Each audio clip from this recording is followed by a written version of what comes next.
So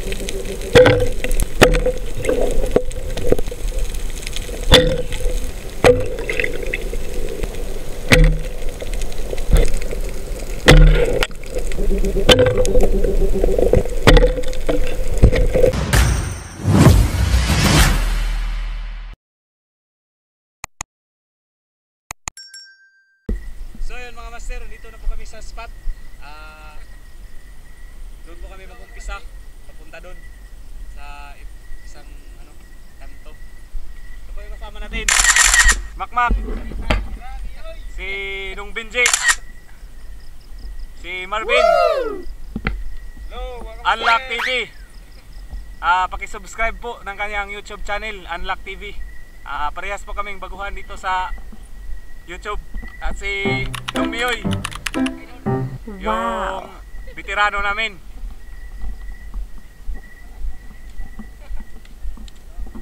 At si Unlock TV, paki-subscribe din ng kanyang YouTube channel. Si Nung Jared, yung kasama natin sa trabaho sa ospital. So ayun mga master, magandang gabi po sa inyong lahat. Welcome back po sa ating munting channel. At maraming salamat po sa mga nanonood at sumusuporta ng aking YouTube channel. Mabuhay po kayong lahat. So ayan mga master, bali naglalakad po kami doon sa kabilang dulo, papunta doon sa pinaglagyan ng aming mga motor. Yan po lahat yung mga kasama natin mga master. So yun mga master, nag-dive na po yung 6 natin na kasama. Kami na lang dalawa ni Numeyoy tsaka ako ang natira. Ayun na sila mga master. Nag-dive na. Tara mga master, let's go! First dive po tayo mga master. May nakita po tayo agad na nukos o pusit. Nasa mababaw lang po na area, kaya tinira na lang po natin. Ayan, tumagos po sa palihan o sa nylon kasi nasa taas siya. Tapos malakas-lakas po yung lastiko natin. Ito mga master, may nakita tayong lipti, kaso ang likot hindi natin mapana, kaya iniwan na lang natin.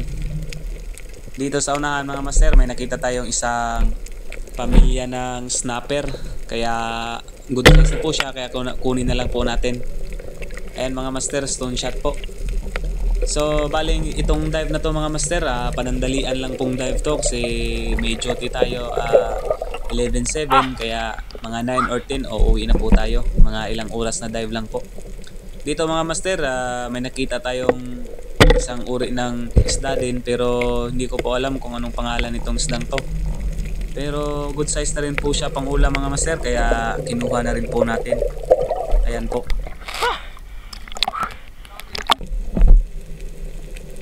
So dito mga master, may nakita tayong malaking pusit o nukos. Ayan, na secure po natin itong. Ayan mga master, malaki-laki na rin po yan, kaya salamat at may pang ulam na po tayo pag uwi.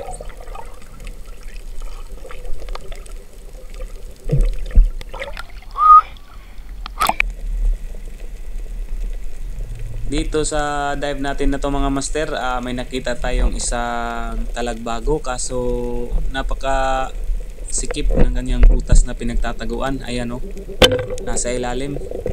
Buti na lang na pana natin at na-secure. Na stone shot po natin mga master, kaya pangdagdag na rin po to.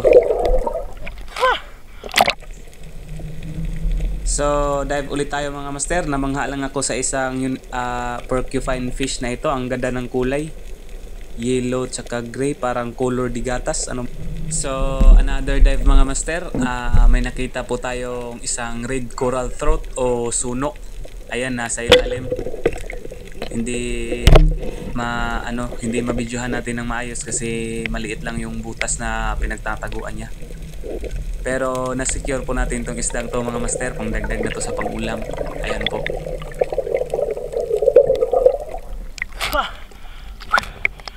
Suno mga master. Dive na naman po ulit tayo mga master. Isang talagbago na naman at may dalawa po siyang katabi, pero siya lang yung kukunin natin kasi siya lang yung masarap sa kanilang tatlo. Wow! Ayan. Bale, pangalawang talagbago po natin yan mga master. So, ayan mga master.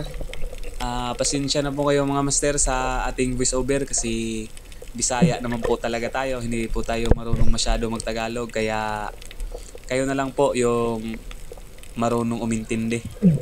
At maraming salamat po.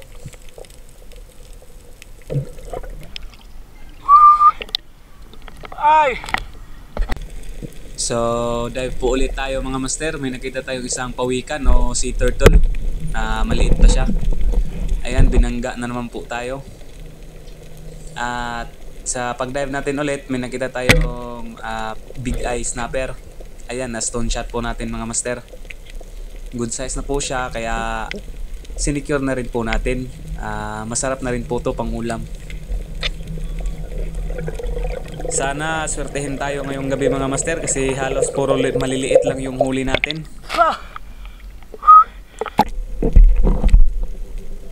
So dito mga master, yan yung tinatawag sa amin na batagon. Pamilya po yan ng ng parrot fish.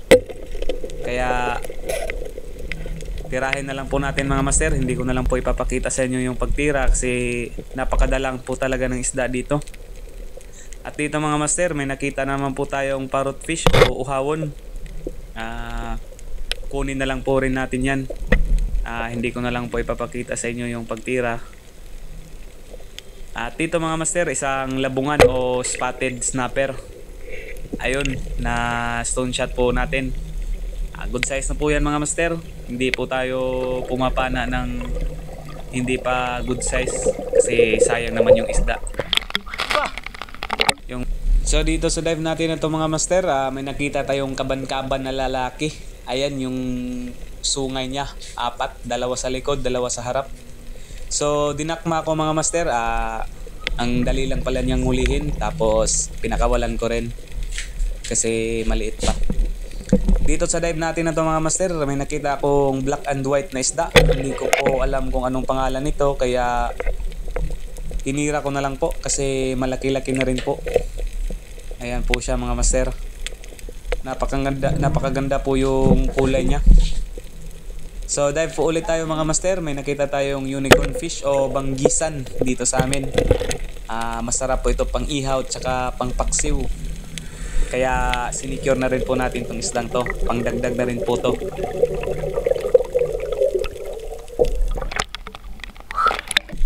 So dito sa dive natin na to mga master, may nakita tayong isang malaking damyud. Damyud po yung tawag dito sa amin yan mga master. Ayan, na stone shot po natin. 1 kilo na rin po yan mga master. Nabenta po natin yan kasi yan lang po yung malaki-laki sa atin ngayong gabi. Ayan mga master, na stone shot po natin kasi hindi po siya gumagalaw. Napakaamo po nitong isdang to.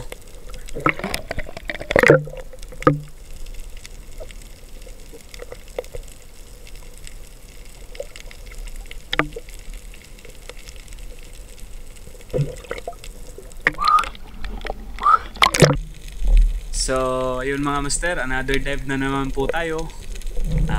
Dito sa dive natin na to mga master, buti napansin ko yung isang batangon o coral throat. Ayun, nasa ilalim ng bato. Yan, na stone shot din po natin mga master. Mas maganda yung ganyan na patama mga master kasi hindi malaki yung sugat ng mga isda pag bininta. Ayan. Dito mga master, dive naman po ulit tayo. May nakita tayo ditong isang mungit. Napakahirap niyang silipin mga master. Ayun, nasa ilalim kaya iniwan na lang po natin. Hindi na lang po natin na pinersa. So ayan mga master, paahaw na po tayo. Nasa mababaw na po tayo na parte. Tsaka maalon kasi mga master, tsaka maulan. Kaya nagdesisyon po kami na umuwi na lang. Kasi pwede na rin po itong huli namin pang ulam. So bali dyan mga master, tumawag po si Nung Binji sa akin kasi may nakita daw po siyang buras o samaral, nasa mababaw lang, kaya trinay po natin na habulin kaso hindi po natin nakita. Ayan po, kaya iniwan na lang po namin.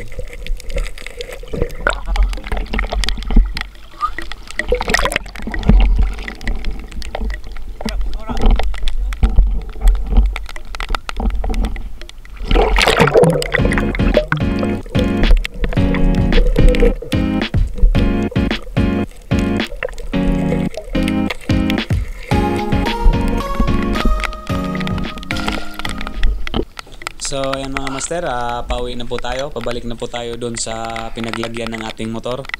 Yan po yung huli natin lahat mga master. Hindi po marami pero pwede na rin po yan pang ulam. Tsaka libre na rin po yan.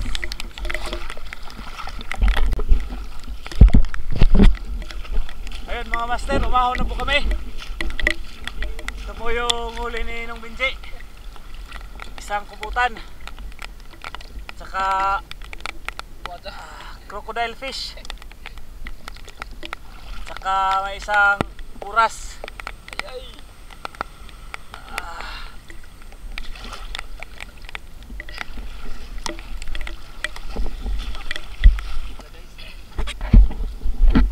So mga master,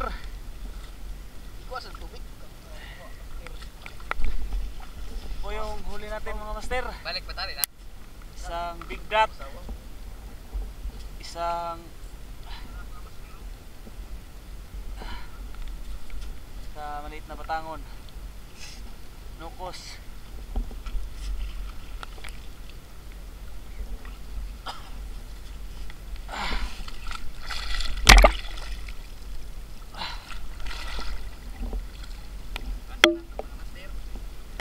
sabi ng uhawon niya mga master. Ang pila na skuan.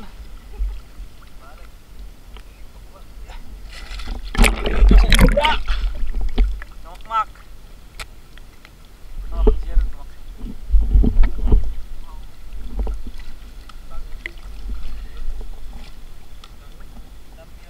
Tulutan ni batango na ho.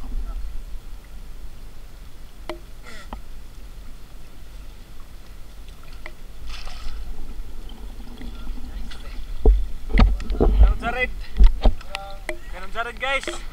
Guys. Ayan po. Ang laking Kita ko ka na nung? Kana?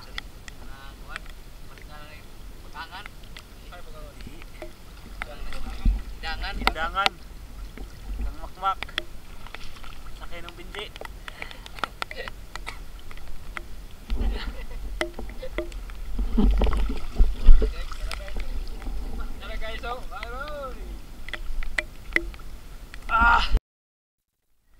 So yun mga master, pauwi na po kami. Ayan po yung huli natin ngayon.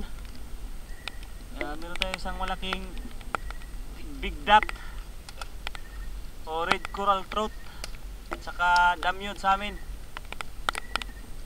at saka isang batangon o lapu-lapu.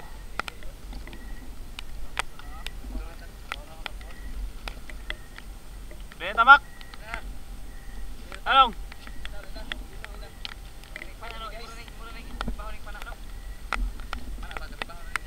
Iniwan na po kami ng mga kasama namin. Ando na, nauna sila umuwi.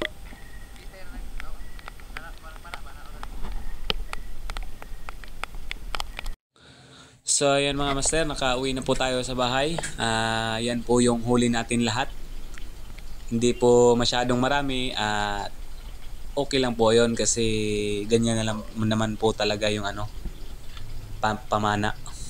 Minsan marami, minsan po konti lang.